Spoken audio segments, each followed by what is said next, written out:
வாழ்க்கை என்னும் புத்தகத்தின் அற்புதமான அத்தியாயமே வாழ்க்கை துணை. வாழ்க்கையின் சந்தோஷமே சரியான நபருடன் அதை பகிர்ந்து கொள்வதில்தான் இருக்கிறது. வாழ்க்கை துணை நல்லவராக அமைந்துவிட்டால் நாம் வாழும் ஒவ்வொரு நொடியும் நமக்கு திருநாள் போல கொண்டாட்டமாக இருக்கும். நம்மிடம் எத்தனை குற்றங்குறைகள் இருந்தாலும் அவற்றையெல்லாம் சகித்துக்கொண்டு நம்மிடம் இருக்கும் ஓரிரு நல்லவைகளை புகழ்ந்து இன்பமாக இல்லறம் நடத்தும் வாழ்க்கை துணை கிடைத்துவிட்டால் அதைவிட ஆனந்தம் வேறெதுவும் இல்லை. ஆனால் எல்லோருக்குமே நல்ல துணைகள் அமைந்து விடுவதில்லை. மனைவி அமைவதெல்லாம் இறைவன் கொடுத்த வரம் என்பார்கள். கணவனுக்கும் இது பொருந்தும். இறைவன் இந்த வரத்தை எல்லோருக்கும் வழங்கிவிடுவதில்லை. பலரது மன வாழ்க்கை நரகமாகத்தான் விளங்குகிறது. இதற்கு யாரையும் குறை கூற முடியாது. பெரியோர்களால் பார்த்து விசாரித்து நிச்சயிக்கப்பட்ட திருமணங்களும் தோல்வியில் முடிந்திருக்கின்றது. அதே சமயத்தில் கண்டதும் காதல் வயப்பட்டு நாள் நட்சத்திரம் கூட பார்க்காமல் செய்து கொண்ட திருமணங்கள் வெற்றிகரமாக தொடர்ந்திருக்கின்றன. எனில் தவறு எங்கு நடக்கிறது? திருமணம் எவ்விதத்தில் நடந்தாலும் தலையெழுத்து சரியில்லை எனில் வாழ்க்கையின் இன்பம் அளிக்கப்படுவது உறுதி. ஆனால் பெரியோர் நிச்சயித்த திருமணங்களில் ஒரே ஆறுதல், பிரச்சனை என்றால் நாம் பார்த்து நடத்திய திருமணமாயிற்றே என்ற அக்கறையில் பெரியவர்கள் சமாதானம் செய்ய முன்வருவர். எதிர்ப்பை மீறி செய்து கொண்ட மனங்களில் ஆணோ பெண்ணோ தனியாகத்தான் போராட வேண்டியிருக்கும். சோமவர்மரின் திருமணமும் அவரது அன்பு தந்தையால் நிச்சயிக்கப்பட்டதுதான். எந்த தந்தையும் தன் மகனது வாழ்வு நாசமடைய வேண்டும் என்று எண்ணுவதில்லை. பிள்ளைகளின் வாழ்க்கை பிரகாசமாக இருக்க வேண்டும் என்றே எண்ணுவர். அதை போலத்தான் சூரியவர்மரும் தன் மகனது வாழ்க்கையை வளப்படுத்தும் மனைவி, கணவனுக்கு வெறும் வாழ்க்கை துணையாக மட்டுமில்லாமல் அவனுக்கு தோள் கொடுக்கும் தோழியாக இருக்கும் மனைவி, ஆட்சிக்கட்டிலில் அமர்ந்து அவனுடன் அரசாள தகுதி வாய்ந்த மனைவி தன் மகனுக்கு வாய்க்க வேண்டும் என்று விரும்பியே பிரபாவதியை தேர்ந்தெடுத்திருந்தார். ஆனால் யானைக்கும் அடிசருக்கும் என்பது போல சூரியவர்மரின் கணிப்பும் தவறாகி போனது. எதையெல்லாம் சிறப்பான குணங்கள் என்று கருதி தன் மகனுக்கு அப்பெண்ணை அரசர் மனம் செய்து வைத்தாரோ அந்த குணங்கள் எல்லாம் அப்பெண்ணின் கணவனாகிய தன் மகன் உள்பட மகள்களுடன் சேர்த்து ஒட்டுமொத்த அரண்மனையையே ஆட்டி படைக்கும் என்று அவர் எதிர்பார்த்திருக்கவில்லை. பொருந்தாத திருமணத்தினால் மகனது வாழ்க்கை நாசமடைந்தது குறித்து அரசர் அனுதினமும் வருந்தினாலும் அவரை மேலும் வருத்தியது மகனுடைய அமைதிதான். மனைவியால் சோமவர்மர் பல அவஸ்தைகளுக்கு உள்ளாகியும் அந்த புறத்திலேயே தங்க முடியாமல் ஊர் விட்டு ஊர் ஓடியும் பிரச்சனையில் இருந்து தப்பி வந்தாரே தவிர அத்திருமணத்தை ஏற்பாடு செய்த தந்தையிடம் தன் வாழ்க்கையை பற்றி குறைபட்டு கொள்ளவே இல்லை இளவரசர். தந்தையாக வலியச் சென்று கேட்டாலும் முகத்தை சூரிய தேவனை விட அதிக பிரகாசமாக வைத்துக்கொண்டு மன வாழ்வில் தான் மிகவும் மகிழ்ச்சியாக இருப்பதாக பொய்யுரைத்து வந்தார் சோமவர்மர். இதுதான் அரசரின் வேதனையை மிகவும் அதிகப்படுத்தியது. அரசரை பொறுத்தவரையில் நீங்கள் பார்த்து வைத்த பெண்ணால்தான் என் வாழ்க்கை நாசமடைந்தது என்று குறை கூறி மகன் தன்னை ஏசினால் கூட அவருக்கு சற்று மன நிம்மதி கிடைக்கும். ஆனால் பெற்றவருக்காக தன் சோகத்தை மறைத்து கொண்டு போலியாக அவர் செய்யும் புன்னகை அரசரை கலங்கடித்தது. இந்த வேதனை மன்னரின் மனதை மட்டுமில்லாமல் அவரது உடல் நலத்தையும் பாதிக்க துவங்கியது. வீட்டு பெண்களின் தொல்லைகளிலிருந்து தப்பிக்க சோமவர்மர் நிர்வாகத்தை காரணம் காட்டி தலைநகரிலிருந்து தப்பிச் செல்வதை வழக்கமாக கொண்டார். இளவரசருடைய ஆனந்தம் ஆறுதல் எல்லாம் வனபத்ராபுரியில் இருந்தது. திருமணத்திற்கு முன் மகளுடன் ஒரு ஆண்மகன் நெருக்கம் காட்டுவது நீலாவின் பெற்றோருக்கு பிடிக்கவில்லை என்றாலும் அந்த ஆண்மகன் இளவரசரான காரணத்தினால் அந்த சந்திப்பை தடுக்க அவர்களிடம் துணிவில்லை. அதே நேரத்தில் இளவரசரின் நற்குணம் பற்றி அவர்கள் நன்கு அறிந்திருந்தபடியால் அம்மனிதரால் தங்கள் பெண்ணின் கண்ணியத்திற்கு களங்கம் நேராது என்ற நம்பிக்கையும் அவர்களுக்கு இருந்தது. இதனாலேயே மகளை சந்திக்க இளவரசர் அடிக்கடி வந்து போவதற்கு அப்பெரியவர்கள் யாதொரு தடையும் விதிக்கவில்லை. பெரியவர்கள் அனுமதித்தாலும் ஊரார் நீலாவை பற்றி தவறாக பேசும்படி சோமவர்மர் நடந்து கொள்ளவில்லை. இளவரசர் அடிக்கடி அங்கு வந்து போனாலும் அவர் இளவரசர்தான் என்ற உண்மையை மற்ற மக்களிடமிருந்து மறைத்தே வைத்திருந்தனர் நீலாவின் குடும்பத்தினர். நீலாதேவியின் தந்தை ஊர்ச்சபை தலைவர் என்பதால் அரசாங்க அதிகாரியான சோமன் அவரை அடிக்கடி சந்திக்க வருவதாக ஊராரிடம் சொல்லி வைத்திருந்தனர். பல காலமாக மரியாதையாக வாழ்ந்து வந்த குடும்பமாதலால் ஊர் மக்களுக்கு அவர்கள் சொன்ன தகவலில் சந்தேகம் எதுவும் தோன்றவில்லை. தினமும் மூலிகை பறிப்பதற்காகவும் விறகுகள் எடுப்பதற்காகவும் அமரேந்திரன், சுசீலை, நீலாதேவி மூவரும் வனத்தினுள் செல்வது வழக்கம். சோமவர்மர் வனபத்ராபுரி செல்லும் போதெல்லாம் அவரும் அந்த பணியில் சேர்ந்து கொண்டு காட்டினுள் அம்மூவருடன் சென்று விடுவார். எந்த கானகத்தை அபாயம் நிறைந்ததென சொல்லி தான் பிரவேசிக்க தன்னை சேர்ந்தவர்கள் அனுமதி மறுத்து வந்தனரோ அதே கானகத்தில் எளிதாக எந்த தடையுமின்றி சென்று வரும் அம்மூவரையும் பார்த்தபோது இளவரசருக்கு வியப்பும் பொறாமையுமாக இருந்தது. இளவரசர் செல்லும் போதெல்லாம் அவர்களுக்கு தனிமை தர விரும்பி அமரனும் சுசீலையும் காட்டில் வேறொரு பகுதிக்கு சென்று விடுவர். சோமவர்மர் தன் மனம் கவர்ந்தவளுடன் நேரம் போவது தெரியாமல் கதை பேசி கழித்திருப்பார். அப்படியொரு முறை கானகத்திற்கு செல்லும் போது தேனீக்களின் தாக்குதலில் இருந்து தப்பிப்பதற்காக இளவரசருக்கும் ஒரு போர்வை கொடுத்தாள் நீலா. இளவரசரோ, நான் மாவீரன், சிங்கமும் புலியுமே என்னை கண்டால் பயந்தோடும்.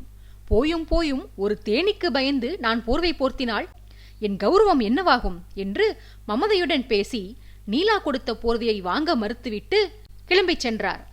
நீலாவும் இளவரசரிடம் இன்று வம்பு செய்தே தீர வேண்டும் என்ற குறிக்கோளுடன் அவரை பின்தொடர்ந்து காட்டினுள் சென்றாள்.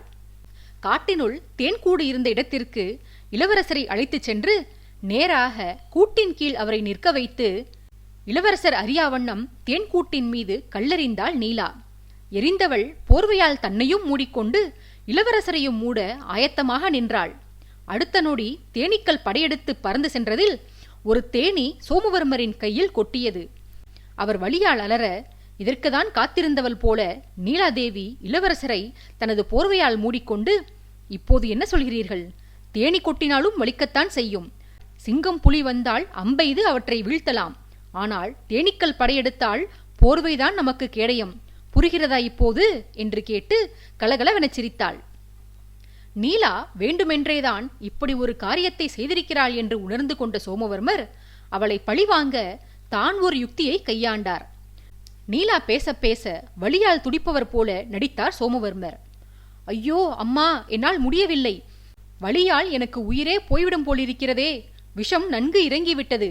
எனக்கு மயக்கம் வருவது போல தோன்றுகிறது என்று சொல்லிக்கொண்டே நீலாவின் மீது சாய்ந்தார் அவர். இளவரசர் தன்னிடம் குறும்பு செய்கிறார் என்பதை உணராத நீலா தன்னால் பிரபுவிற்கு இன்னல் நேர்ந்துவிட்டதே என்ற பரிதவிப்பில் தன் மீது சாய்ந்து விழும் இளவரசரை தூக்க முடியாமலும் தேனீக்கள் முழுவதுமாக கலைந்து செல்லும் வரை காத்திருக்க முடியாமலும் திண்டாடினாள். அவளது தவிப்பை கண்டு போர்வையின் இருட்டிற்குள் இருந்தபடி சிரித்த சோமவர்மர், நீலா, என் கை வலியில் கடுக்கிறது. குளிர்ந்த நீருக்குள் கையை விட வேண்டும் போல் இருக்கிறது. அருகாமையில் உள்ள நீர்நிலைக்கு செல்லலாமா என வழியில் அவதியுறுபவரைப் போல கேட்டார். நீலாவிற்கு பிறரது மனதை அறியும் ஆற்றல் இருந்தாலும் அச்சமயம் இளவரசரின் மீது உண்டான பச்சாதாபமும் தன் செயலால் தன்மீதே தனக்கு உண்டான கோபமும் சேர்ந்து நீலாவை இளவரசரின் மனதை அறியவிடாமல் செய்தது. சாதாரண தேனீக்கடி இளவரசரை போன்ற மாவீரருக்கு கூட மயக்கம் வரவழைக்குமா என்று மனதினுள் ஆலோசித்துக் கொண்டிருந்தாள் அவள். நீலா ஏதோ சிந்தனை வயப்பட்டிருப்பதை உணர்ந்த சோமவர்மர் அவள் தனது நாடகத்தை கண்டறிந்துவிடக்கூடாது என்பதற்காகவும் அவள் சிந்தனைகளை கலைக்க வேண்டும் என்பதற்காகவும் மறுபடியும் வலி வலி என அலற ஆரம்பித்தார். மறுகணம் நீலா தனது சிவந்த அதரங்களால் இளவரசரின் காயம்பட்ட கரத்தில் ஒரு முத்தமிட்டாள். உண்மையில் இளவரசருக்கு இருந்த கொஞ்ச நஞ்ச வலி கூட நீலாவின் அதரங்கள் கொடுத்த இன்பத்தால் காணாமல் போனது. இளவரசர் விழுந்துவிடக்கூடாது என்று அவரை தாங்கி பிடித்துக் கொண்டிருந்தவள் தேனீக்கள் பறக்கும் ஓசை நின்றவுடன் வேக வேகமாக தனது போர்வையை விலக்கி, பிரபு, தாங்கள் நலம்தானே? என்ன செய்கிறது தங்களுக்கு? அமரனை அழைக்கட்டுமா? தங்களால் நடக்க முடியவில்லை என்றால் அவன் வந்து தங்களை தூக்கிச் செல்லட்டும் என்று பதறியபடி சொன்னாள். இதை கேட்டுவிட்டு இத்தனை நேரமும் நீலாவின் மீது சரிந்து விழுந்தபடி நடித்து வந்த இளவரசர் பலத்த சிரிப்பொலியுடன் அவள் மேலிருந்து நிமிர்ந்து அண்ணாந்து வானை நோக்கியபடி, இந்த தேனீக்கள் இத்தனை விரைவாக கலைந்து செல்ல வேண்டுமா என்ன? இன்னும் சில நாளிகை அவை இங்கேயே சுற்றித் திரிந்திருந்தால் உன் பட்டுமேனியில் சாய்ந்து நிற்கும் பாக்கியம் எனக்கு கிடைத்திருக்குமே என்று சொன்னபடி பழிப்பு காட்டி சிரித்துவிட்டு அங்கிருந்து அகன்று சென்றார். தன்னை ஏமாற்றிய இளவரசரை முறைத்தபடியே நீலாதேவி அவரை தொடர்ந்து சென்றாள். இல்லத்திற்கு சென்று சேரும் வரை சோமவர்மருடன் அவள் ஒரு வார்த்தை கூட பேசவில்லை. இளவரசர் எவ்வளவோ கெஞ்சியும் கைகூப்பி அவளிடம் மன்னிப்பே வேண்டியும் நீலா மனம் இறங்கவில்லை. வீட்டிற்கு சென்று சேர்ந்ததும் அங்கு பெரியோர்கள் இருந்ததனால் தனது சேஷ்டைகள் அவர்களுக்கு தெரிய வேண்டாம் என்று நினைத்த சோமவர்மர் அமைதியாக தன் அறைக்கு சென்று விட்டார். நீலாதேவியோ நேராக தோட்டத்திற்கு சென்று அங்கிருந்த கற்றாழையை பறித்து கொண்டு சோமவர்மர் தங்கியிருந்த அறைக்கு வந்து சேர்ந்தாள். நீலாவை தான் இருந்த அறைக்குள் பார்த்த சோமவர்மர், நீலா, என்ன காரியம் செய்கிறாய்? எனது அறைக்குள் நீ நுழைந்தால் உன் பெற்றோர்கள் தவறாக எண்ண மாட்டார்களா? நம் சண்டையெல்லாம் நாளை கானகத்தில் வைத்துக் கொள்ளலாம். இப்போது செல்லம்மா இங்கிருந்து என்று வேண்டினார். நீலாதேவி பேசியவரை முறைத்தபடி அவருக்கு அருகில் வந்து அமர்ந்து, என் பெற்றோருக்கு என்னை பற்றி நன்கு தெரியும். என்னை அவர்கள் தவறாக எண்ண மாட்டார்கள். எனக்குத்தான் உங்களது குறும்புத்தனங்கள் தெரியாமல் போயிற்று. தெரிந்திருந்தால் நான் எச்சரிக்கையாக இருந்திருப்பேன். இப்படி ஏமாந்து போயிருக்க மாட்டேன் என்று கடுகடுப்புடன் சொன்னபடியே இளவரசரின் கையை எடுத்து தன் மடி மீது வைத்து கற்றாழையின் கதுப்பை எடுத்து தேனி கடித்த இடத்தில் இளவரசருக்கு தேய்த்து விட்டாள். நீலாவின் கண்களில் தேங்கியிருந்த கண்ணீரை தனது இன்னொரு கரத்தின் விரலால் துடித்தபடியே இளவரசர் அவளை நோக்கி, உண்மையில் நீ விசித்திர பிறவி அம்மா. என் மீது கோபமாக இருக்கிறாய். அதே நேரத்தில் என் காயத்திற்கு மருந்தும் இடுகிறாய். என் மீது உனக்கு அத்தனை சினம் இருந்தால் எனக்கு நன்கு வலிக்கட்டும் என்று விட்டிருக்கலாமே. ஏன் மருந்திடுகிறாய் என்று அவளை சீண்டுவது போல கேட்டார். நீலாதேவி பேசியவரின் முகத்தை ஒரு முறை நிமிர்ந்து பார்த்துவிட்டு, நீங்கள் செய்த காரியத்திற்கு உங்கள் காயத்தில் மிளகாயை அரைத்து பூச வேண்டும் என்றுதான் எனக்கு முதலில் தோன்றியது. போனால் போகிறது, நாட்டின் இளவரசராயிற்றே என்ற பரிதாபத்தில்தான் மிளகாய்க்கு பதிலாக கற்றாழை மருந்தை பூசுகிறேன் என்று மூக்கை விழைத்துக் கொண்டு கண்களில் மறுபடியும் நீர்கோர்க்க சொன்னாள். இளவரசர் அவளது முகத்தை நிமிர்த்தி, நான் சேஷ்டை செய்தேனெனில் நீ செய்தது என்ன? தன் வேலையை பார்த்து கொண்டிருந்த தேனீக்களின் மீது கல்லெறிந்து அதை என்னை நோக்கி பாய வைத்தது யார்? நீதானே. எனில் என்னை நீ தேனியை கொண்டு தாக்க வைத்தது சேஷ்டையல்ல, குற்றமல்ல. நான் வலி தாங்க முடியாமல் உன்னை அணைத்துக் கொண்டதுதான் பெரும் குற்றம். அப்படிதானே? சரி, அப்படியே இருக்கட்டும். அது என்ன, இளவரசர் என்ற பரிதாபத்தில் மறந்திருக்கிறாய்? வசுமித்ராவின் இளவரசன் பரிதாபத்திற்கு உரியவனாகிவிட்டேனா? நன்கு தெரிந்து கொள் நீலா, நான் ஏற்கனவே என் மனைவியிடம் மனக்காயம் பட்டுதான் சிகிச்சை நாடி உன்னிடம் இங்கு வந்திருக்கிறேன். நீயோ முன்பு தேனியை கொண்டு என் கையில் காயத்தை கொடுத்தாய். இப்போது கண்ணீர் சிந்தி என் மனதில் காயத்தை ஏற்படுத்துகிறாய் என்று வருந்தி புலம்புவது போல பாசாங்கு செய்தார். மனைவியை பற்றி சோமவர்மர் பேசிய வார்த்தைகள் நீலாவின் மனதை இலகச் செய்தன. பிரபாவதியை பற்றிய எல்லா தகவல்களையும் சோமவர்மர் முன்னரே நீலாவிடம் கூறியிருந்ததால் இளவரசர் மீது காதலுடன் சேர்த்து அவளுக்கு வாஞ்சையும் கருணையும் பிறந்திருந்தது. இப்போது தானும் அவரது மனதை நோகடித்து விட்டோமே என்ற குற்ற உணர்ச்சி அவளை மேலும் கலங்கச் செய்தது. அடுத்த கணம் நீலா சோமவர்மரை தன் மடியில் போட்டுக்கொண்டு அவரது கேசத்தை வருடிக் கொடுத்து, என்னை மன்னித்துக் கொள்ளுங்கள் பிரபு. நான் தங்கள் மனதை காயப்படுத்தி விட்டேன். தாங்கள் நல்லவர் என்று தெரிந்திருந்த போதும் என்னிடம் ஒரு ஆடவர் சில்மிஷம் செய்து என்னை ஏமாற்றியதை என்னால் தாங்கிக் கொள்ள முடியவில்லை. தவறு என்னுடையதுதான். நாட்டின் இளவரசரை காயப்படுத்தியது பெரும் குற்றம். எனது தவறு என் தந்தைக்கு தெரிய வந்தால் அவரே என்னை தண்டிப்பார். ஊர்ச்சபையின் தலைவர் அவர். ஊரில் நடக்கும் தவறுகளுக்கு தீர்ப்பு சொல்லும் நீதிபதி அவர். அரசாங்கத்திற்கு எதிரான சாதாரண குற்றங்களையே அவர் பொறுத்து கொள்ள மாட்டார். இந்நிலையில் அரச புத்திரரையே நான் காயப்படுத்தினேன் என்று தெரிய வந்தால் எனக்கு கடுமையான தண்டனைகள் வழங்குவார் அவர். ஆனால் என் தந்தை தரும் தண்டனையை எண்ணி வருந்தவில்லை நான். எனது செயலால் உங்களது மனதை காயப்படுத்தி விட்டேனே, இதை எண்ணித்தான் வருந்துகிறேன். என் தந்தை எனக்கு தண்டனைகள் எதுவும் கொடுக்க வேண்டாம் பிரபு. தாங்களே எனக்கான தண்டனைகளை தாருங்கள். தங்களது தண்டனை எதுவாக இருந்தாலும் நான் தலைவணங்கி ஏற்கிறேன் என்று சொல்லி கண்ணீர் சிந்தினாள் நீலாதேவி. அவள் சிந்திய கண்ணீர் துளிகள் அவளது மடியில் படுத்திருந்த சோமவர்மரின் நெற்றியில் பட்டன. இளவரசர் தனது நெற்றியில் இருந்த ஈரத்துடன் சேர்த்து நீலாவின் கண்களில் இருந்த ஈரத்தையும் துடைத்து விட்டபடி, தண்டனை தரத்தான் போகிறேன் நீலா. நீ கேட்காவிடனும் கொடுக்கத்தான் போகிறேன். உனக்கான தண்டனையை எப்போதோ முடிவு செய்துவிட்டேன் நான். நான் உனக்கு தரப்போகும் வேதனை ஒரு நாளில் முடிந்துவிடக்கூடியதாக இருக்காது. அது ஆயுள் முழுவதும் தொடர்வதாக இருக்கும். நீ என்னை விரைவில் மணந்து கொள்ள வேண்டும். என்னுடன் நீ எனது அரண்மனைக்கே வந்துவிட வேண்டும். அங்கு அனுதினமும் இதே போன்று நான் உன் மடியில் படுத்துறங்குவேன். என் தலையை கோதிவிட்டு எனக்கு கதைகள் சொல்வது உனது வேலை. உனக்கு கை வலித்தாலும் கால் வலித்தாலும் என்னை உன் மடியில் இருந்து அப்புறப்படுத்தக்கூடாது. இதுவே நான் உனக்கு தரும் தண்டனை என்று காதலை கடுமையாக சொல்வது போல சொன்னார். இதை கேட்ட நீலாதேவி வெட்கத்துடன் புன்னகை செய்து, தண்டனை இத்தனை சுகமாக இருக்கும் என்று தெரிந்திருந்தால் நான் இதைவிட பெரிய தவறை இழைத்திருப்பேனே என்று சொல்லி கண் சிமிட்டினாள். அரண்மனையில் கூட கிட்டியிராத சுகமும் சந்தோஷமும் அந்த வனபத்ராபுரியின் அதிகாரியின் வீட்டில் இளவரசருக்கு கிட்டி வந்தது. காலையில் நீலாவின் தந்தையான ஊர்ச்சபை அதிகாரி தனது அலுவல்களை பார்க்க சென்றுவிட நீலாவின் தாயாரும் வயல்வெளிக்கு சென்று விடுவார். எப்போதும் அதிகாரி செல்லும் போது அமரேந்திரனும் இன்னும் சில பணியாளர்களும் அவருக்கு துணையாக செல்வது வழக்கம். அதுபோல வீட்டில் பணிப்பெண்கள் பலர் இருப்பதும் வழக்கம். ஆனால் இளவரசர் அங்கு வந்து தங்கிச் செல்லும் காலங்களில் இளவரசரின் பேச்சு துணைக்கு அமரேந்திரன் அங்கேயே இருந்து விடுவான். அதுபோல பணிப்பெண்களுக்கும் ஏதாவது காரணம் சொல்லி விடுப்பு கொடுத்து அனுப்பிவிடுவர். இளவரசரின் உணவு விஷயத்தில் எவரையும் நம்புவதில் அதிகாரிக்கு உடன்பாடு இல்லை. அதனால் சோமவர்மர் தன் வீட்டிற்கு வரும் நாட்களில் அதிகாரி இந்த ஏற்பாடுகளை செய்ய தவறமாட்டார். வீட்டில் மற்ற பணிப்பெண்கள் இல்லாததால் நீலாதேவியும் சுசீலையுமே சமையல் வேலைகளை மேற்கொள்வர். அப்படி ஒரு சமயத்தில் அடுப்பங்கரைக்குள் நுழைந்த இளவரசர் வேண்டுமென்றே அங்கிருந்த அமரேந்திரனின் மனைவியிடம், சுசீலா, இன்று மதிய உணவை நான் தான் சமைக்கப் போகிறேன். என் உணவு பட்டியலை நீ கேள்விப்பட்டிருக்கவே மாட்டாய். சமைப்பதற்கு எனக்கு சில பொருட்கள் தேவை. இன்றைக்கு பாயாசம் செய்வதற்கு பாகற்காய் வேண்டும். அப்படியே தேங்காய் சாதத்திற்கு புளி வேண்டும். சர்க்கரை பொங்கலுக்கு பச்சை மிளகாய் வேண்டும்.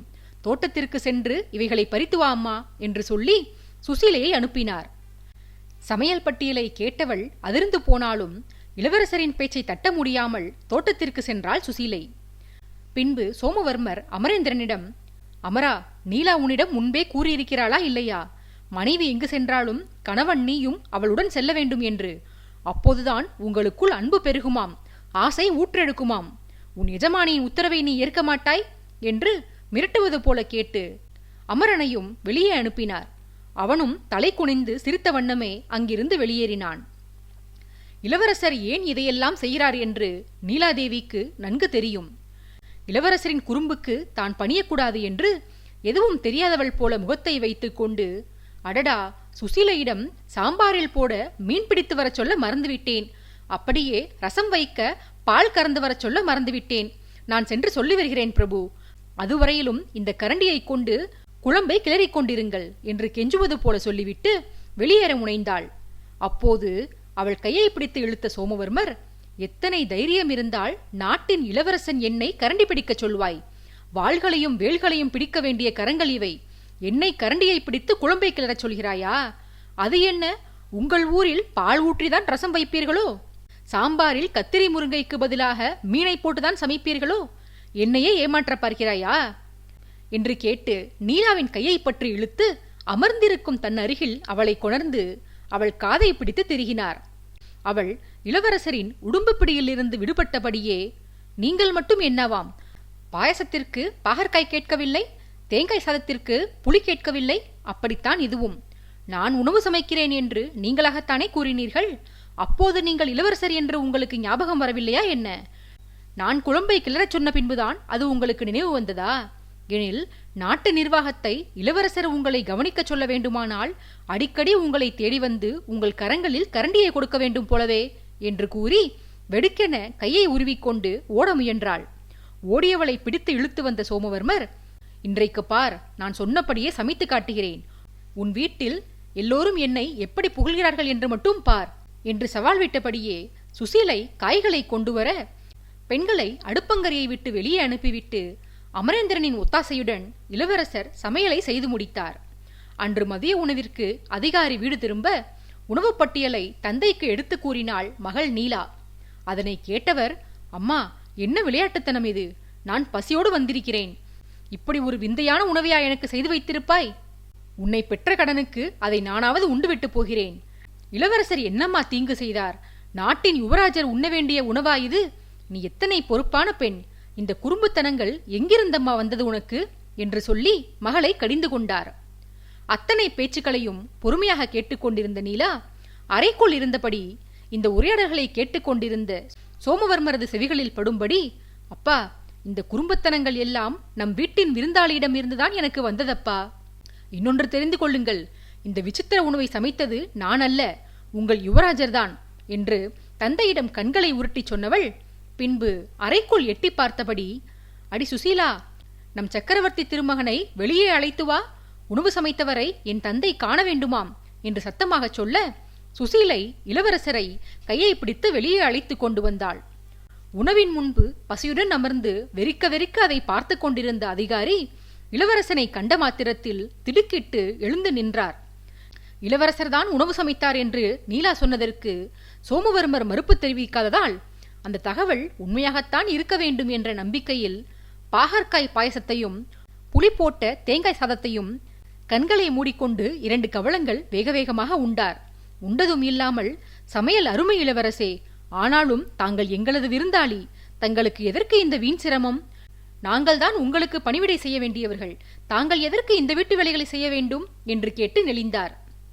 இளவரசர் அவரிடம், அதிகாரி, அரசரும் இளவரசரும் மக்களின் பணியாளர்கள்தானே, எனில் நாங்கள் உங்களுக்கு சேவை செய்வது எவ்விதத்தில் தவறாகும்?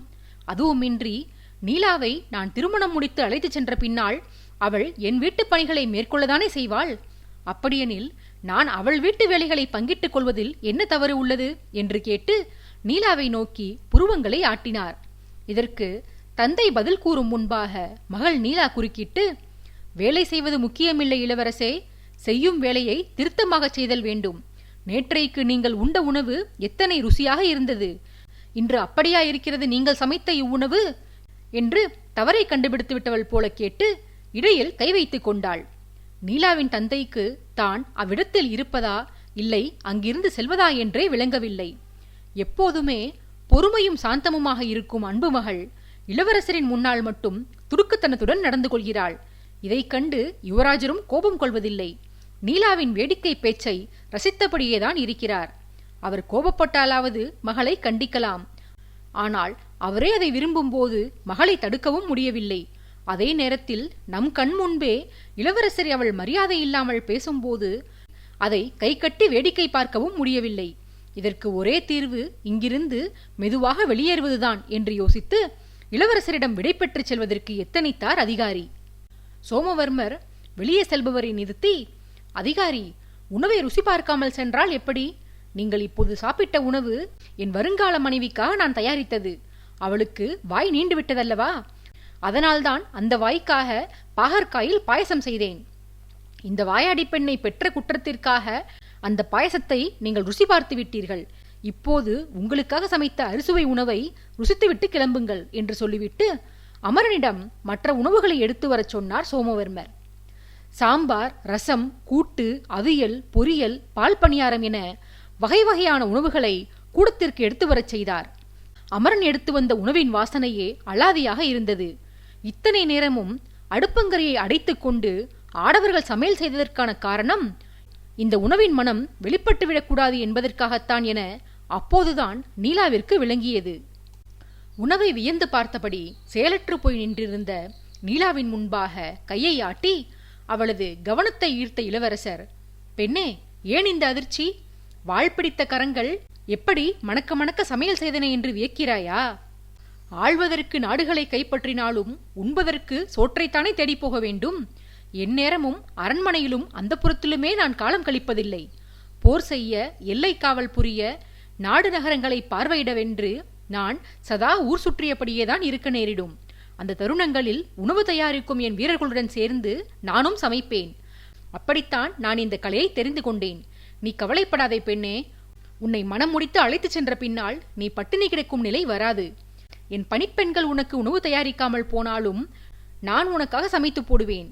அது சரி, நாளை நடப்பதை நாளை பார்க்கலாம்.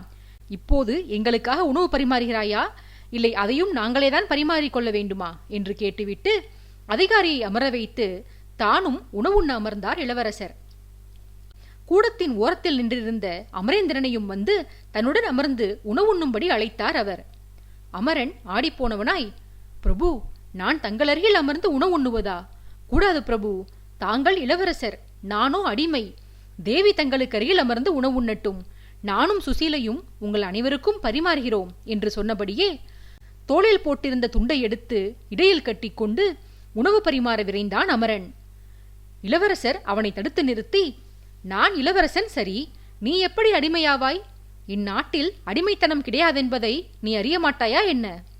அடிமைத்தனம் எந்த ரூபத்திலும் என் நாட்டில் அடியெடுத்து வைக்கக்கூடாது அமரா.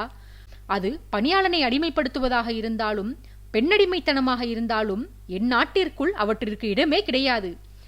உணவை நாம் இருவருமாக சேர்ந்துதானே சமைத்தோம். எனில் அதை உண்பதில் மட்டும் எதற்கு ஏற்றத்தாழ்வு? நீ இவ்வீட்டில் சேவகனாக பணி செய்கிறாய், நான் இந்நாட்டில் இளவரசனாக பணி செய்கிறேன். அவ்வளவுதான் நம் இருவருக்கும் இடையேயுள்ள வேறுபாடு. வாதம் செய்யாமல் வந்து அமர்ந்து சாப்பிடு, எனக்கு பசிக்கிறது என்று கட்டளையாக சொல்லிவிட்டு உணவுண்டார் சோமவர்மர். முன்பு நீலாதேவியின் ஒவ்வொரு செயலும் சோமவர்மரை ஈர்த்து வந்தது போல இப்போது இளவரசரின் ஒவ்வொரு செயலும் நீலாதேவியை கவர்ந்து வந்தது. இளவரசரை அணு அணுவாக ரசித்து வந்த அவள் அந்த உத்தமருடன் சேர்ந்து தனது வாழ்வை துவங்கப் போகும் நாளை எண்ணி எதிர்பார்த்து காத்திருந்தாள். சில நாட்கள் கழித்து சோமவர்மர் மீண்டும் தலைநகர் கிளம்பினார். எத்தனை நாட்கள் கழித்து சென்றாலும் மனைவியின் குணத்திலும் தங்கையின் குணத்திலும் மாறுதல்கள் இருப்பதாக தெரியவில்லை. சொல்லப்போனால் மாறுதல் இருந்தனதான், ஆனால் அவை நல்ல மாற்றங்கள் அல்ல. அவர்களின் குணம் மேலும் மேலும் கெட்டுப்போய்தான் இருந்தது. ஆணவப்பேய் அந்த இரு பெண்களையும் ஆட்டி படைத்துக் கொண்டிருந்தது. கூடவே சோமவர்மருக்கு நீலாதேவி என்ற பெண்ணுடனான காதல் பற்றி பைரவிக்கு தெரியவர அவள் பிரபாவதியை சினம் கொள்ளச் செய்யும் அஸ்திரமாக நீலாவின் பெயரை உபயோகப்படுத்திக் கொண்டாள். நீலாவை பற்றி தெரியாத பிரபாவதி மகாதேவன் குறித்து பேசி பைரவியை வெறுப்பேற்ற பைரவி தனது அண்ணியிடம் மகாதேவனுக்காவது இன்னும் திருமணமாகவில்லை, அவர் என்றைக்கேனும் ஒரு நாள் எனது உண்மை காதலை புரிந்து கொண்டு என்னிடம் வரலாம். அப்படி வந்துவிட்டால் அவரது வாழ்வில் நான் ஒருத்தி மட்டும்தான் மனைவியாக இருப்பேன். அவர் என்றென்றும் எனக்கு மட்டுமே உரித்தானவராக இருப்பார். ஆனால் உங்கள் நிலை அப்படியல்ல. உங்கள் கணவர் நாட்டின் வருங்கால அரசர். அவர் பல பெண்களை மணந்து கொள்வார். முதல் ஆண் வாரிசை பெற்றெடுத்து பட்டத்தரசியாக என் அண்ணனுடன் அரியணையில் அமர்வது முக்கியமல்ல. அவருடைய மனதில் மிக உயரிய ஸ்தானத்தில் அமர்வதுதான் முக்கியம். அந்த ஸ்தானம் ஏற்கனவே இன்னொரு பெண்ணுக்கு உரித்தானதாகிவிட்டது. அவளை தவிர வேறு எந்த பெண்ணுக்கும் என் தமையன் மனதில் இடம் இருக்காது. மகாதேவன் ஒருவேளை எனக்கு கிடைக்காமல் போனாலும் வேறு யாராவது ஒரு ஆண்மகன் எனக்கு கிடைப்பான். சக்கரவர்த்தியின் புதல்வியான எனக்கு சேவகம் செய்து நானே கதி என்று அவன் வாழ்ந்தும் வருவான். ஆனால் உங்கள் ஸ்தானத்தை தக்க வைக்க நீங்கள் வாழ்நாள்தோறும் போராட வேண்டியிருக்கும். எத்தனை வயதில் வேண்டுமானாலும் என் தமையன் இன்னும் திருமணங்கள் புரிந்து கொண்டு மனைவிகளை அழைத்து வர முடியும். எனக்கு தெரிந்தவரையில் எத்தனை மனைவிகள் வந்தாலும் நீலாதேவியின் இடத்தை பிடிக்க யாராலும் முடியாது என்று தோன்றுகிறது. உங்களுக்கு திருமணம் முடிந்தே சில மாதங்கள் தான் ஆகின்றன. ஆனால் இளவரசர் புது மனைவி தங்களை தனியே விட்டுவிட்டு நீலாவை நாடி சென்று விட்டார். இனியாவது என் வாழ்வில் மூக்கை நுழைப்பதை விட்டுவிட்டு தங்கள் வாழ்க்கையை காப்பாற்றிக் கொள்ள முயற்சி செய்யுங்கள் என்று சொல்லி பிரபாவதியின் மனதில் பொறாமை தீயை பற்ற வைத்தாள் பைரவி. சோமவர்மரின் பயணங்கள் குறித்து அவரது மெய்க்காவல் வீரர்களிடம் விசாரிக்க சோமவர்மர் ஒரு குறிப்பிட்ட பயணத்தின் போது மட்டும் தங்களை உடன்வர அனுமதிக்க மாட்டார் என்றும் இளவரசரை பின்தொடர்ந்து செல்லக்கூடாது என்பது அரசரின் கட்டளையாதலால் தாங்களும் அப்பயணத்தில் இளவரசருடன் செல்ல மாட்டோம் என்றும் வீரர்கள் பிரபாவதியிடம் தெரிவித்தனர். ரகசியமாக பயணம் சென்று வருவதானால் நிச்சயம் ஒரு பெண்ணை காண்பதற்காகத்தான் இருக்கும் என்று முடிவுக்கு வந்த பிரபாவதி பைரவி சொன்ன விஷயத்தின் உண்மைத்தன்மை குறித்து அறிந்து கொள்வதற்காக உத்திரையை நாடினாள். உத்திரை அண்ணனின் ஏற்பாட்டால் பல வாரங்களாக சண்டைக்கார பெண்களுக்கு நடுவில் செல்லாமல் நிம்மதியாக தான் தனக்கு என்று ஒதுங்கி வாழ்ந்து கொண்டிருந்தாள். உத்திரை தங்க வைக்கப்பட்டிருந்த சிறிய மாளிகை பல தலைமுறைகளாக எந்த மாற்றமும் இல்லாமல் இருந்து வந்தது. அம்மாளிகை சிறியதாக இருப்பினும் ஏனோ அவ்விடத்தில் ஒரு உயிரோட்டம் நிரம்பியிருப்பதாகவே அனைவரும் உணர்வர். அம்மாளிகையின் பின்புறம் அற்புதமான நந்தவனம் ஒன்று அமைந்திருந்தது. இந்த நந்தவனத்தில்தான் உத்திரைக்கும் மகாதேவனுக்கும் காதல் காவியம் அரங்கேறி வந்தது. முன்பு கலா ரசிகர்களுக்கு அந்த மாளிகை மிகவும் பிடிக்கும். வார்த்தைகளால் விவரிக்க முடியாத ஏதோ ஒரு வசீகரம் அந்த சின்னஞ்சிறு மாளிகையில் இருப்பதாகவே அனைவரும் உணர்வர். இதனால்தான் சோமவர்மர் கவலையில் ஆழ்ந்திருந்த தன் தங்கைக்காக அந்த மாளிகையை தேர்ந்தெடுத்திருந்தார். இந்த மாளிகைதான் பின்னாளில் சேவகர் தலைவர் அமரேந்திரனுக்கு அரசர் சோமவர்மரால் ஒதுக்கப்பட்டது. வருணன் வளர்ந்ததெல்லாம் அம்மாளிகையில்தான். ஆதித்யனுக்கும் பிடித்தமான மாளிகை அது. தன் அரண்மனைக்கு நேர் பின்னால் இருந்த அவ்விடத்தில்தான் தனது உல்லாச மாளிகை அமைய வேண்டும் என்று ஆதித்யன் விரும்பியதால் ஆதித்யனின் வேண்டுகோளுக்கிணங்க அமரேந்திரன் அம்மாளிகையை காலி செய்தார். அவருக்கும் அவரது மனைவி சுசீலைக்கும் மகன் வருணனுக்கும் அதைவிட பெரிய மாளிகை ஒன்று ஆதித்யனால் வழங்கப்பட்டது. பின்பு அந்த பழைய மாளிகை உல்லாச மாளிகையாக புதுப்பிக்கப்பட்டு வருணனின் திருமண பரிசாக மீண்டும் அவனுக்கே வந்து சேர்ந்தது. தந்தையிடமிருந்து பெற்றுக்கொண்டு மகனுக்கே அதை திருப்பி அளித்து விட்டான் ஆதித்யன்.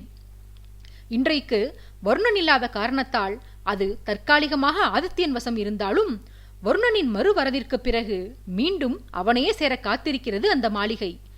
இப்படியாக எத்தனையோ பேரின் நினைவலைகளை தன்னகத்தே கொண்டிருந்த அந்த உல்லாச மாளிகை அடுத்து வரவிருந்த காலங்களிலும் இன்னும் ஏராளமான இன்ப நினைவுகளை சுமக்கப் போகிறது என்பதை முற்காலத்தில் அங்கு தஞ்சம் புகுந்திருந்த உத்திரையும் அறியவில்லை, பிற்காலத்தில் அதனை புதுப்பித்த ஆதித்யனும் அறியவில்லை. பல்வேறு கோணங்களிலும் ஆராய்ந்து உல்லாச மாளிகை கட்ட உகந்த இடம் அதுதான் என்று ஆதித்யன் தேர்வு செய்திருந்தும் அங்கு முன்பு இருந்த அந்த பழைய சிறிய மாளிகையை இடிக்க ஆதித்யனுக்கு மனம் வரவில்லை. எது அவனை தடுத்தது என்று அவனுக்கே விளங்கவில்லை. அந்த மாளிகையை சீர்கெடுக்காமல் அதை நாலாபுறங்களிலும் பன்மடங்காக விரிவுபடுத்தி அதே இடத்தில் உல்லாச மாளிகை எழுப்பினான் ஆதித்யன். அதன் பின்னால் இருந்த நந்தவனம் உல்லாச மாளிகை கட்டப்பட்ட பின்னரும் அழிக்கப்படாமல் அப்படியே பாதுகாக்கப்பட்டு வந்தது. சொல்லப்போனால் முன்பை விட அதிக சிரத்தையுடனும் பல்வேறு நாடுகளில் இருந்தும் தருவிக்கப்பட்ட அற்புத மலர் வகைகளோடும் பரிமளித்துக் கொண்டிருந்தது அது. அத்தையின் காதல் அங்கேதான் அரங்கேறியிருக்கிறது என்று தெரியாமலேயே ஆதித்யன் அந்த நந்தவனத்தை நேர்த்தியாக பராமரித்து வந்திருந்தான். அந்த மாளிகையிலும் அதன் பின்னால் இருந்த நந்தவனத்திலும் பல்லாண்டுகளுக்கு பிறகு அடுத்ததொரு காதல் காவியம் விரைவில் அரங்கேறவிருக்கிறது என்பதையும் ஆதித்யன் இந்த கதை கேட்ட தருணத்தில் அறிந்திருக்கவில்லை. அறிந்திருந்தால் அதற்கு நந்தவனம் என்பதற்கு பதிலாக காதல்வனம் என்று அன்றைக்கே பெயர் சூட்டியிருப்பான் அரசன். மகாதேவன் தன் மாப்பிள்ளை ஆதித்யனுக்கு அந்த உல்லாச மாளிகையின் நந்தவனத்தை பற்றி சொல்ல சொல்ல அவர் கண்களில் காதலும் அவருக்கு அருகில் இருந்த அவரது மனைவி உத்திரையின் முகத்தில் வெட்கமும் தோன்றியது. பேரன் பேத்தி எடுத்துவிட்ட போதிலும் அந்த முதிய தம்பதியர் அவர்களுடைய காதலை பற்றி பேசிய போது அவர்களிடத்தில் தோன்றிய பரவசம் ஆதித்யனை ஆனந்தம் கொள்ளச் செய்தது. அனுதினமும் தான் உலாவி மகிழும் அந்த நந்தவனத்தில்தானா இந்த அற்புதம் அத்தைக்கு நிகழ்ந்தேறியுள்ளது என்று நினைத்து ஆதித்யன் பரவசப்பட்டு போனான். மகாதேவன் மறுபடியும் கதையை தொடர்ந்தார். அந்த சின்னஞ்சிறிய மாளிகையின் சாளரத்தின் வழியாக நந்தவன பூக்களை பார்த்தபடி பிரிந்து சென்ற காதலனை பற்றிய சோகங்களை அங்கிருந்த செடி கொடிகளுடன் மனதினூடே பகிர்ந்து வந்தாள். அச்சமயம் அவளது அண்ணியின் குரல் வாசலில் கேட்க மனதில் இருந்த சோகம் மறைந்து அங்கு உண்டான வெற்றிடத்தை எரிச்சல் நிரப்பிக் கொண்டது. அண்ணி வருகிறார் என்றால் அவர் வெறுமனே நலம் விசாரிப்பதற்கு வரமாட்டார். இருப்பவர்களின் நலத்தை பறிக்கவே வந்திருப்பார். இங்கே என்ன நலம் வாழ்கிறது என அதையும் பறித்து போக வந்திருக்கிறார் இவர் என்று மனதிற்குள் தனக்குத்தானே கேள்வி எழுப்பி எரிச்சலை மறைக்க முயல அரும்பாடுபட்டாள் உத்திரை. உத்திரையின் மாளிகையினுள் வந்த பிரபாவதி, உனக்கு தானமா சுகமான வாழ்க்கை, உன்னை போல இன்பமான வாழ்க்கை எல்லோருக்கும் அமைந்துவிட்டால் எத்தனை அருமையாக இருக்கும். மாபெரும் சக்கரவர்த்தியின் செல்ல புதல்வி நீ. பெரிய பெரிய ராஜ்யங்களை அடக்கியாளக்கூடிய அரசனை மணக்க தகுதியுள்ளவள் நீ. இருந்தும் அதற்கெல்லாம் ஆசைப்படாமல் சாதாரணதொரு அதிகாரியின் மகன் மீது ஆசை வைத்திருக்கிறாய். உன்னை போன்ற தாராள மனது எல்லோருக்கும் வாய்க்குமா என்ன? தந்தைக்கும் தமையனுக்கும் உயிர் நீ. உன்னை போன்று யோகத்துடன் பிறப்பதற்கு புண்ணியம் செய்திருக்க வேண்டும் என்று அடுக்கிக் கொண்டு போனாள். அண்ணியின் வாய்மொழிகளை கேட்டு உத்திரைக்கு கோபம்தான் வந்தது. இருந்தும் தனது உணர்ச்சியை கோபமாக இல்லாமல் சோகமாக வெளிப்படுத்தி, என் பிறப்பையும் புண்ணியம் செய்த பிறப்பு என்று நீங்கள்தான் கூற வேண்டும் அண்ணி. பிறரது வாழ்க்கையை நாம் வாழ்ந்து பார்த்தால்தான் தெரியும் அவர்கள் வாழ்வில் எத்தனை எத்தனை கஷ்டங்கள் உண்டு என்று. நான் பேரரசரின் புதல்வியாக இருக்கலாம், ஆனால் நீங்களும் ஏழ்மைப்பட்ட குடும்பத்தில் பிறந்தவர் இல்லையே. நீங்கள் பெரிய அதிகாரியின் மகள். உங்களுக்கும் ஏவலர்களும் சேவகிகளும் இருந்திருப்பார்கள். வீட்டுப் பணிகளை செய்த அனுபவமே உங்களுக்கும் இருந்திருக்காது. கணக்கற்ற ஆடை அணிகலன்களை அனுபவித்திருப்பீர்கள். நான் இளவரசி. நான் இந்த கோட்டையை விட்டு வெளியேற வேண்டுமானால் அதற்கு 1008 நிபந்தனைகள் இருக்கின்றன. கோட்டையை விட்டு அல்ல, அரண்மனையை விட்டே என்னால் சுதந்திரமாக தனித்து வெளியே சென்று வர முடியாது. கோட்டைக்குள் உள்ள ஆலயத்திற்கு செல்ல வேண்டும் என்றாலே அதற்கு காவலர்கள் உடன் வருவார்கள். நீங்கள் அப்படியா? உங்கள் தோழிப்பெண்களுடன் சேர்ந்து உங்கள் ஊரில் உள்ள ஆலயங்களுக்கும் 6 குளங்களுக்கும் இன்பமாக சென்று வருவீர்கள் என்று என் தந்தை கூறினாரே.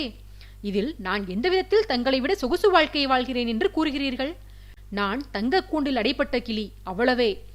கூண்டு தங்கத்தால் செய்யப்பட்டிருந்தாலும் கூண்டு கூண்டுதானே என்று விரக்தியாக பதிலளித்தாள். பிரபாவதி உத்திரையின் கருத்தை ஆமோதிப்பவள் போல தலையசைத்து, அது என்னவோ உண்மைதானம்மா. பெண்களாய் பிறந்தாலே ஆயுளுக்கும் சிறைவாசம்தான். இந்த ஆண்கள் இன்பமாக வாழ்வை கழிக்கிறார்கள். பெண்கள் நாம் மூடிய அறைக்குள் புழுங்கி தவிக்கிறோம். நம் வாழ்வையே எடுத்துக்கொள். உன்னவரும் என்னவரும் நம்மை இங்கே பரிதவிக்க விட்டுவிட்டு ஆளுக்கு ஒரு புறமாக கவலையின்றி அலைந்து கொண்டிருக்கிறார்கள். என் கணவர் இன்னொரு பெண்ணை நாடிச் சென்றிருக்கிறாராம். உன் காதலர் எங்கே சென்றார் என்றே தெரியவில்லை. நானும் உன் காதலரை தரிசித்து விடலாம் என்று காத்து கிடக்கிறேன்.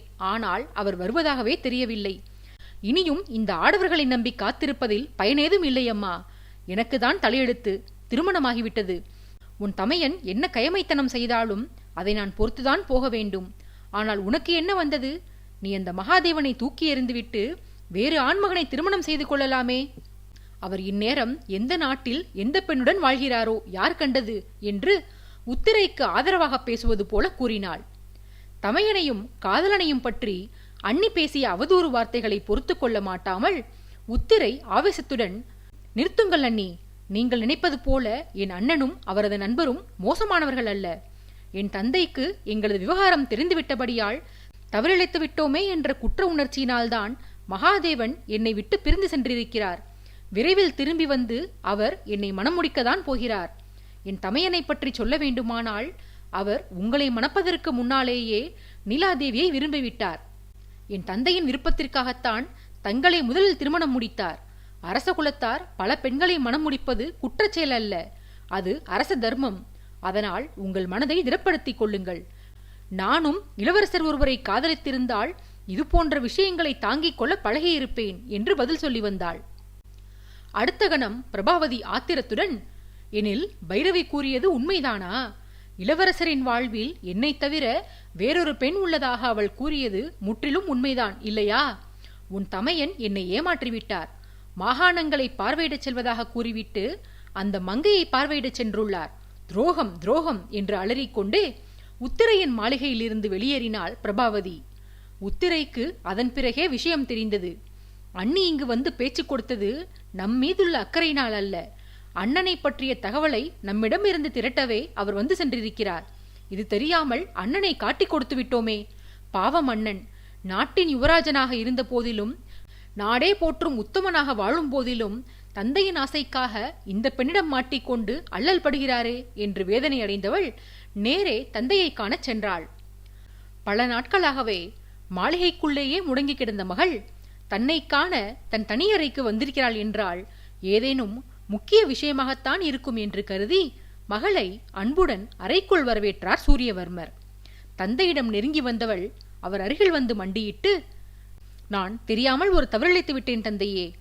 தமையனின் காதல் கதையை பற்றி என்னை அறியாமல் அண்ணியிடம் தெரிவித்து விட்டேன். பைரவி பற்ற வைத்த தீயை நான் ஊதி பெரிதாக்கிவிட்டேன். என்னால் அண்ணனின் நிம்மதி கெடவிருக்கிறது தந்தையே என்று அழுது புலம்பியவள் தந்தையின் மடியில் தலை சாய்த்துக் கொண்டாள். தந்தை மகளது தலையை ஆதரவாக வருடிக் கொடுத்து, நீ செய்தது தவறென்றால் நான் செய்தது என்னம்மா? நீயாவது தெரியாமல் தவறளித்தாய். நான் தெரிந்தே அல்லவா தவறை செய்திருக்கிறேன். எந்த கர்வத்தை நான் பிரபாவதியிடம் ரசித்தேனோ அந்த கர்வம்தான் இன்று நம் மாளிகைக்கு தலைவலியாகி இருக்கிறது. இன்னொரு பைரவியை நானே சென்று தேடி அழைத்து வந்ததைப் போல உணர்கிறேன் அம்மா. உன் தமையன் மனைவியின் இம்சை தாங்க முடியாமல் தலைநகரை விட்டே ஓடிவிடுகிறான். உனக்கு மட்டும் நான் நன்மையானதையா செய்தேன்? மகாதேவனிடம் இங்கிதத்தை கடைபிடிக்கச் சொல்லி சற்று கடுமையாக பேசிவிட்டேன். அன்றைக்கு அவன் நாட்டை விட்டு நீங்கிச் சென்றவன்தான். இன்றளவும் அவன் நாடு திரும்பவில்லை. நானும் பல தேசங்களுக்கு தகவல் அனுப்பி அவனை வரவழைக்க முயற்சித்து வருகிறேன். எங்கு தேடியும் அவன் கிடைக்கவில்லை அம்மா. இப்படி நான் என் பிள்ளைகளுக்கு புரிந்தது எல்லாம் கொடுமைதான். உங்கள் இருவரின் நிம்மதியையும் கெடுத்துவிட்டேனடா. இதை எண்ணி எண்ணியே என் உடல்நிலை மோசமாகிக் கொண்டிருக்கிறது. என் பேரப்பிள்ளைகளை பார்த்துவிட்டுதான் நான் மரணிக்க வேண்டும் என்று ஆசைப்படுகிறேன். எனது ஆசை நிறைவேறுமா என்றே தெரியவில்லை அம்மா. நான் செய்த தவறுகளுக்கு தண்டனையாக எனது இந்த ஆசையை கடவுள் நிறைவேற்றி வைக்க மாட்டாரோ என்று பயமாக உள்ளது உத்திரா என்று கண்ணீர் சிந்தி வருந்தினார் சூரியவர்மர். தன் தலை மீதிருந்த தந்தையின் கரத்தை எடுத்து இரு கரங்களாலும் அதை இறுக பற்றி கொண்ட உத்திரை, தாங்கள் எந்த தவறும் செய்யவில்லை தந்தையே. எங்களின் நன்மைக்காக நீங்கள் செய்த செயல் இப்படி மாறி இருக்கிறது என்றால் அதற்கு தாங்கள் பொறுப்பாக மாட்டீர்கள். என் வாழ்வை பற்றிய கவலையை விடுங்கள். மகாதேவன் நிச்சயம் ஒரு நாள் திரும்பி வருவார். உங்களின் ஆசைகளோடு அவசியம் என்னை மணந்து கொள்வார். அண்ணன் விஷயத்தை முதலில் பரிசீலிப்போம் தந்தையே. நீலா அண்ணியை தேடி அண்ணன் ஏன் ரகசியமாக சென்று வர வேண்டும்? அவரை முறைப்படி மனம் முடித்து விமரிசையாக தலைநகருக்கு அழைத்து வரலாமே. இன்னும் எதற்காக காத்திருக்க வேண்டும்? நீலா அண்ணி வந்தால் ஒருவேளை நம் பிரச்சனைகள் தீருமல்லவா தந்தையே என்று யோசனை கூறினாள். மகளது யோசனையை கேட்ட தந்தைக்கு தனது சுகவீனம் பெருமளவு குணமானது போன்ற மன நிம்மதி ஏற்பட்டது. இந்த தகவலை சொல்வதற்காக மகனது வரவை எதிர்நோக்கி காத்திருந்தார் சூரியவர்மர்.